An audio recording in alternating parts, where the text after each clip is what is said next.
Olá, amigos, amigas, torcedores e torcedoras, especialmente do São Paulo. Bem, o Crespo foi anunciado como treinador do Tricolor, deve chegar para comandar essa equipe que, na verdade, ela é muito difícil, muito complexa.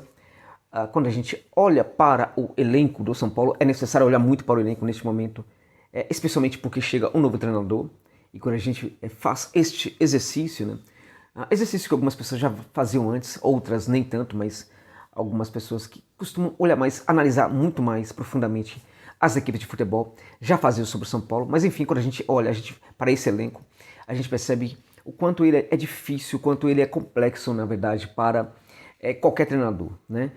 Falta características de intensidade nos jogadores, mas eu diria para vocês que essa característica de intensidade que é necessária nos jogadores, em grande parte dos jogadores do São Paulo, talvez essa característica não é que ela esteja ausente propriamente do jogador, da condição do jogador, mas talvez ela esteja presente no jogador, fertilizada pela preguiça, pela indisposição de jogar, pela falta de compromisso com a equipe, pela falta de compromisso com o clube, o que é, na verdade, um grande absurdo, porque estamos falando de jogadores que estão em um dos maiores clubes da América Latina, um gigante, e deveria ter muito orgulho disso, deveriam se comprometer muito mais com isso, né? Difícil é a situação de jogadores que ficam 4, 5, 6 meses sem receber salários, difícil é a situação de jogador, de uma equipe como do Norte, do Nordeste, que precisa o tempo inteiro estar viajando milhares de quilômetros para jogar, ganhando um salário às vezes muito pouco. A situação dos jogadores de São Paulo não é nada difícil, muito pelo contrário, é muito boa, e a gente vê muita falta de compromisso desses atletas com a sua equipe.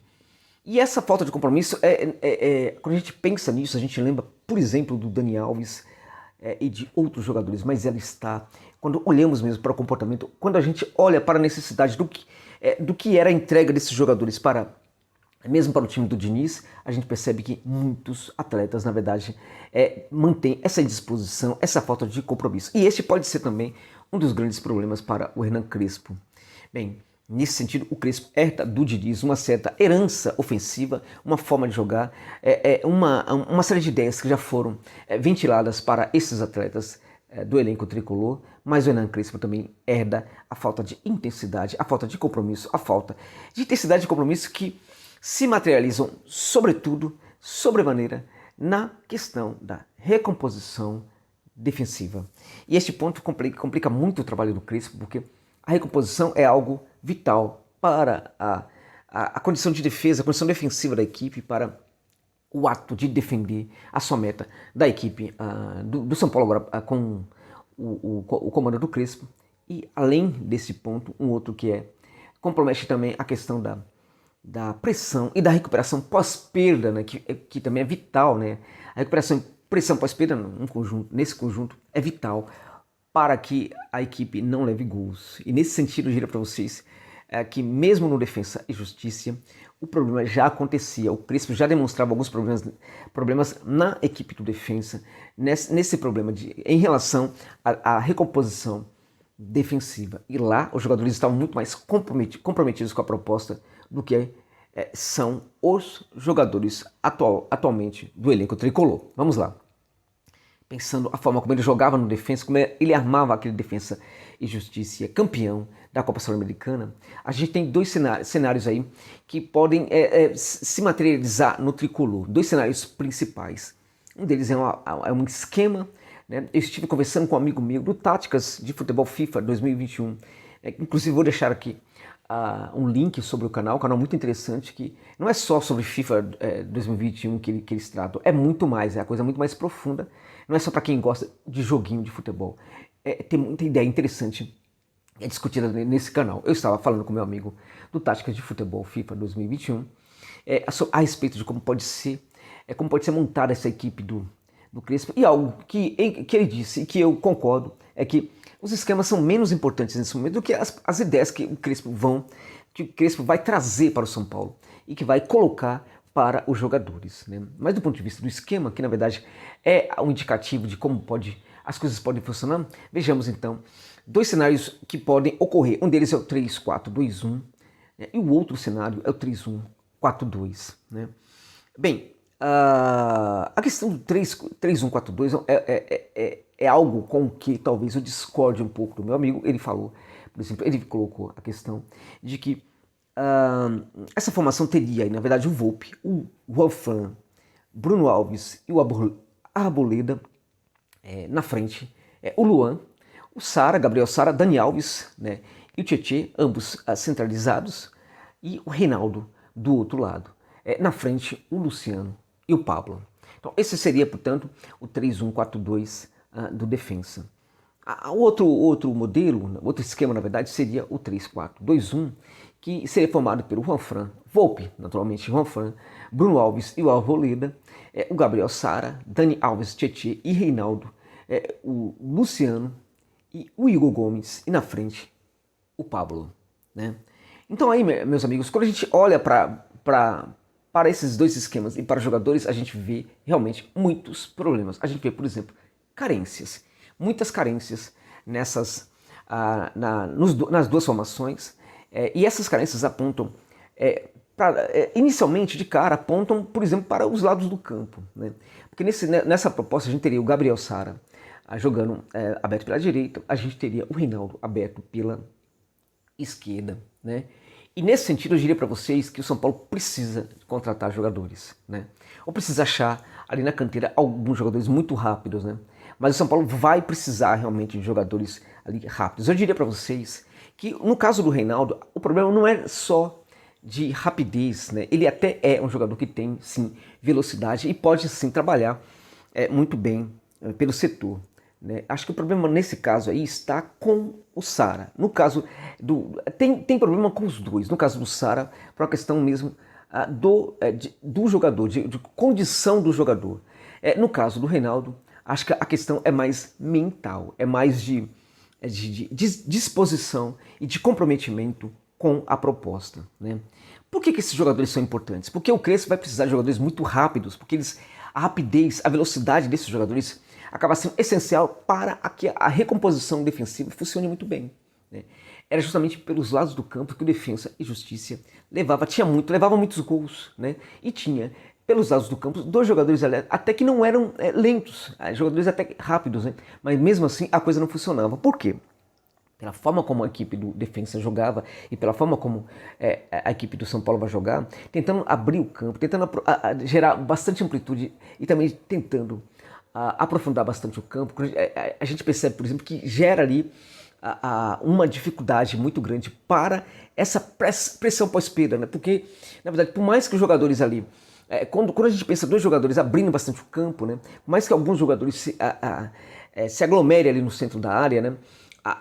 Existe ali sim uma dificuldade de recomposição quando a gente tem muita amplitude e ao mesmo tempo profundidade, né?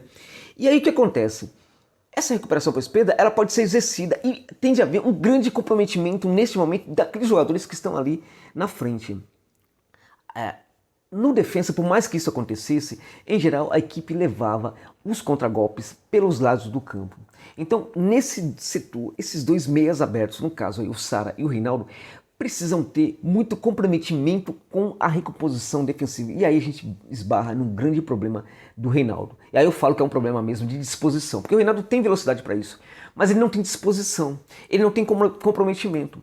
Ele acha que ele é atacante mesmo e pronto, ele vai lá para frente e às vezes não volta mesmo e acabou a conversa, né?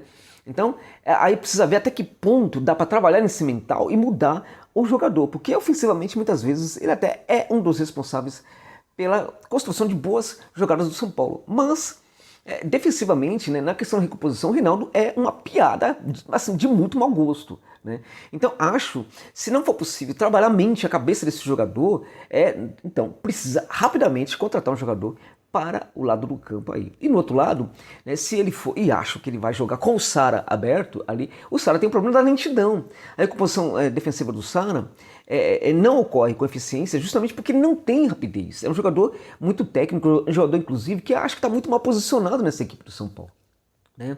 Acho que é um jogador que poderia trabalhar, na minha opinião, um pouco mais por dentro, inclusive, e não propriamente por fora. Mas acho que a montagem da equipe vai colocar provavelmente o Sara por fora, como acontecia e como deve acontecer com o Crespo. E aí acho que não funciona. São Paulo vai precisar realmente ir para o mercado e buscar jogadores de lado de campo. Fiz um vídeo, inclusive, sobre isso.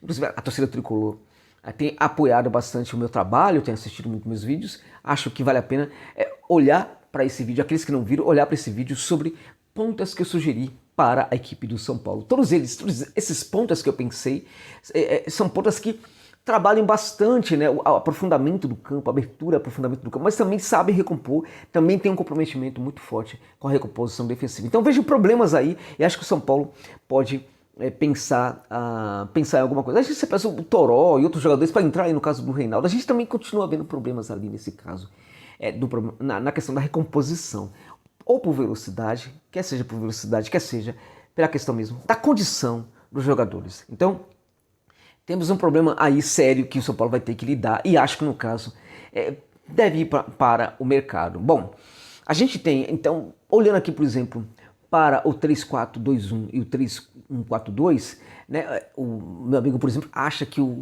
ele vai preferir o 3-4-2-1, tem uma discordância em relação a isso, eu vou explicar por quê. Que teria o Juanfran, Bruno Alves e o Arboleda, né?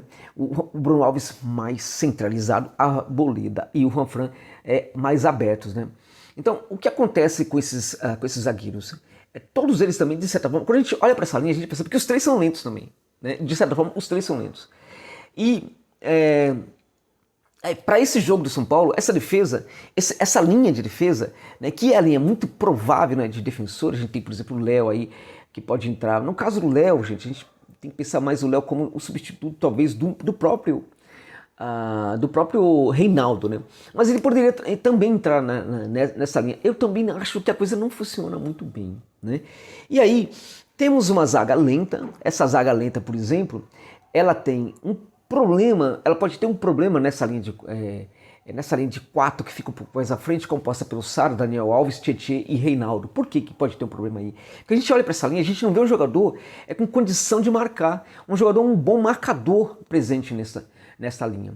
Então se a gente faz substituição aí, por exemplo, né, a gente tira o Tietê, coloca o Lisieiro, a equipe pode ganhar um pouco mais daquele meia, né, trabalhando por dentro, chegando um pouco mais, pisando mais a ele na proximidade da área, né, se infiltrando um pouco mais, mas a gente também não tem esse marcador. O São Paulo, na verdade, tem um problema aí no elenco, né, em relação a isso. E aí a gente olha para o elenco e a gente vê que tem um problema de planejamento do elenco também no São Paulo, né, gente? Tem alguns jogadores, muitos jogadores para algumas posições, poucos jogadores para outras posições também. Então, não tem um marcador aí. Então, a gente tem um meio de campo portanto, com Daniel Alves e o Tietê trabalhando por dentro. O Tietê é aquele cara que é o tal do descompromissado também. É o cara que não se compromete mais com a marcação, como já fez antes. Talvez um problema mental de cabeça que pode ser trabalhado, talvez não seja possível. E aí ele tem que se mandar, né? Não pode, no máximo tem que ir para o banco de reserva, né? No mínimo tem que ir para o banco de reserva, né? E o Daniel Alves, então, é outra história, né, gente? Então, Daniel Alves é um cara que pode também construir, e no caso dele, o Tietê, são jogadores que estão nessa formação para construir, para fazer parte da construção, se apropriar de metros do campo ali, chegando um pouco mais à frente, né, contribuir inclusive para o trabalho, para fazer o passe para os lados do campo também, contribuir criando, chegando, arriscando, enfim. Mas também comprometidos com a marcação. E se o Tietê tem esse problema de compromisso com a marcação, imagina o Daniel Alves, né? O Daniel Alves, por exemplo, que poderia ser colocado do lado do campo, mas aí também a gente teria lentidão do lado do campo. O problema do Daniel Alves também é o caso de que, será que ele é esse jogador para fazer esse trabalho aí? Porque nesse setor do campo a gente não tem marcação. Como a gente não tem um grande marcador, né? Como a gente não tem por dentro um grande marcador aí no caso, esses dois jogadores precisam ter um compromisso. Na verdade, toda a linha precisa ter um compromisso aí muito grande, muita entrega, né, para compensar a falta desse marcador mais ferrenho, né, enfim. Então, o Daniel Alves não é esse jogador. Aliás, pelo que está jogando, né? Será que o Crespo não colocaria ele no banco? Será que o Crespo manteria o Daniel Alves realmente jogando inclusive essa bolinha pequenininha que ele tem apresentado dentro de campo pelo tricolor? Será que ele não colocaria o Daniel Alves no banco? Se colocasse, seria muito interessante e poderia também ser um debate gerar um debate muito complicado e interessante no São Paulo, o tal de tocar na ferida aberta, né? Até que ponto o Daniel Alves é hoje um jogador importante para o São Paulo? Até que ponto ele não atrapalha, inclusive, o São Paulo? Até que ponto ele não contribui para que essa equipe seja menos competitiva? Nesse caso, a equipe, inclusive, do Diniz, até que ponto ele não contribuía para a equipe do Diniz não ter competitividade? Mas é claro, ele era aquele cara que prestigiava o trabalho do Diniz, e o Diniz amava o Daniel Alves e também não o tirava da equipe de forma nenhuma, né? Então, até que ponto, né? Se o Crespo coloca ele no banco, aí o Crespo pode ter, inclusive, um problema aí, gente, de ter muita insatisfação no elenco, porque o Dani Alves é um líder do elenco. E nesse ponto, será que o Dani Alves estaria mesmo comprometido com o clube e não com ele, Daniel Alves? Ser comprometido com o clube nesse momento é aceitar a reserva, né? Ir para os treinamentos, inclusive, apoiar o técnico para fazer com que todos abracem a situação do técnico. Será que ele faria isso? Ou será que ele não seria aquele líder do mal que faria com que os outros jogadores, né, começassem a queimar o trabalho do Crespo? Se isso acontecesse, se isso vier a acontecer, aí é que vamos precisar ver de fato se o São Paulo tem, né, hoje uma comissão, né, lá no seu futebol, dirigentes capazes de comprar junto com o técnico essa briga. É aí que nós vamos ver se o Muricy realmente é hoje essa pessoa tão importante, esse profissional tão importante para o São Paulo. O Muricy é amado pela torcida do São Paulo, é muito amado, mas é nessa hora que a gente vai ver, por exemplo, se ele realmente é aquilo, né? Ele está no São Paulo para fazer aquilo que os torcedores esperam dele. E nesse caso, o que ele vai precisar fazer é ficar do lado do técnico contra o Daniel Alves, ok? Bom, então a gente tem, portanto, aí nessa linha de 4. Essa linha de 4 ela vai sustentar também os dois homens um pouco mais à frente, que é o Luciano e o Igor Gomes. O Luciano e o Igor Gomes precisam ter muito dinamismo ali na frente, né? Fazendo um trabalho, inclusive, atuando, né? No sentido também defensivo, né? De protegendo também os lados do campo, circulando ali, não somente de forma vertical, mas também horizontalmente, né? Para proteger também o lado do campo, se necessário for, ajudar inclusive, se necessário for, na recomposição, mas sobretudo na construção, na aproximação ali, justamente com esse que pode ser o Pablo. E aí a gente olha para o Pablo, a gente lembra que o Pablo era um jogadorzinho pequenininho no elenco do Diniz, né? Era um jogador que não estava contribuindo, um jogador que não está trazendo nenhum tipo de efeito positivo para o tricolor. O Pablo, e não quer, né? Ele parece que também que não tem muita disposição de fazer esforços para que isto aconteça. O Pablo foi um erro, né, na verdade, né? Mas um erro diante daquilo que ele produzia. Eu diria para vocês que não foi propriamente um erro, né? Foi um jogador que não deu certo, porque ele sinalizava, sim, que ele poderia ser um bom jogador no São Paulo. Mas o problema é que o Pablo, gente, que acha, inclusive, que pode até virar um bom jogador com o Crespo, por que não? Mas acho que o Pablo, ele pode, por exemplo, ser substituído pelo Carneiro, né? Então, ir para o banco para o Carneiro jogar no lugar dele. Então esse esquema seria mantido com o Luciano presente na equipe, trabalhando mais como um segundo atacante. Esse segundo atacante, esse Luciano aí, poderia ser, por exemplo, o Brian Romero, lá do Defesa e Justiça, um jogador mais total aí no setor de ataque, né? E aí, tendo o Carneiro ao seu lado ou o Pablo. Se o Pablo não funcionar, o Carneiro poderia funcionar ao seu lado. Mas o esquema pode, por exemplo, se as coisas se ajustarem bem, o Luciano pode, por exemplo, fertilizar, melhorar até mesmo o jogo do Pablo. Então vamos ver o que pode acontecer. Mas se o Pablo não funcionar, acho que ele precisa ir para o banco e o Carneiro poderia entrar no lugar dele. Eu vejo, por exemplo, problema, na substituição do Igor Gomes, né? Porque aí que eu falo do problema do planejamento do elenco do São Paulo. São Paulo, o que é o Igor Gomes, na verdade? O jogador com as características do Igor Gomes não tem nenhum outro substituto no elenco. Não tem nenhum reserva que se pareça com ele no elenco. Um jogador que é, na verdade, um meio ofensivo, que sabe trabalhar muito bem nesse setor do campo, muito bem perto do centro da área, né? Que sabe ali também rodar bastante de um lado para o outro ali e tal. Não tem nenhum jogador assim. O melhor, que mais se aproxima dele, é o Vitor Bueno, né, que pode, inclusive, ser negociado aí, enfim. É o jogador que mais se aproxima e que poderia ajudar. Mas a gente não tem um outro jogador com as características do Igor Gomes, que pra mim é um jogador que tem que jogar nesse 2 aí, que fica um pouco mais à frente da linha de 4, né, antes do Pablo. Bom, pela conversa que eu estava tendo com esse meu amigo do Táticas de Futebol FIFA 2021, a gente... ele conclui, por exemplo, que esse seria o esquema que o Crespo usaria de início no São Paulo. E por que ele acha isso? Justamente porque o São Paulo não teria um volante, um Enzo Fernandes, para fazer esse trabalho, esse volante para fazer esse trabalho. E é aí que eu discordo um pouco, né? Por quê? Porque no São Paulo, né, sustenta o meu amigo, o Luan era esse jogador que ganhou um pouco de relevância em função de ser o cara que, na saída de bola do São Paulo, a saída de bola do São Paulo, paradoxalmente, era muito ruim.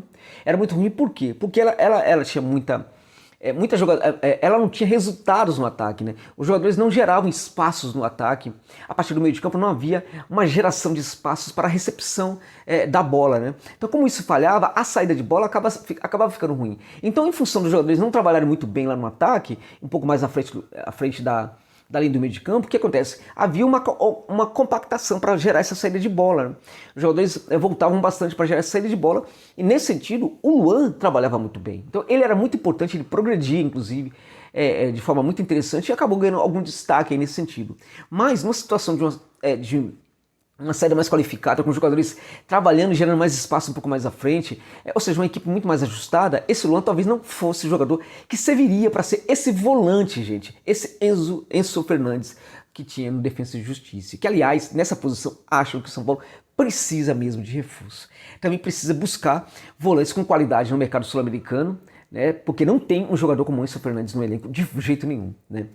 Bom, o São Paulo poderia buscar, por exemplo, alguns bons jogadores, vou fazer uma lista inclusive sobre isso, mas não tem esse jogador no elenco e precisava ter esse jogador para ajudar o Crespo. Mas eu acho que o Crespo pode jogar com esse esquema.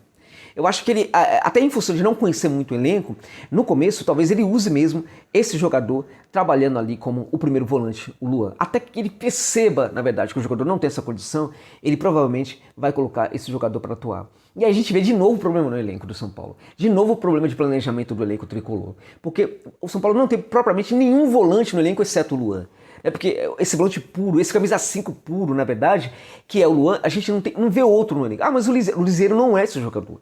Não tem essas características também do Luan. Ele poderia fazer esse trabalho, mas isto iria requerer do jogador uma certa adaptação, um certo trabalho com ele, mas ele não é esse jogador. Aliás, também é outro jogador muito lento. Lento, sobretudo para recompor. É incrível como no São Paulo, quando a gente fala de recomposição, a gente percebe lentidão, falta de intensidade, falta de compromisso, enfim, vários problemas.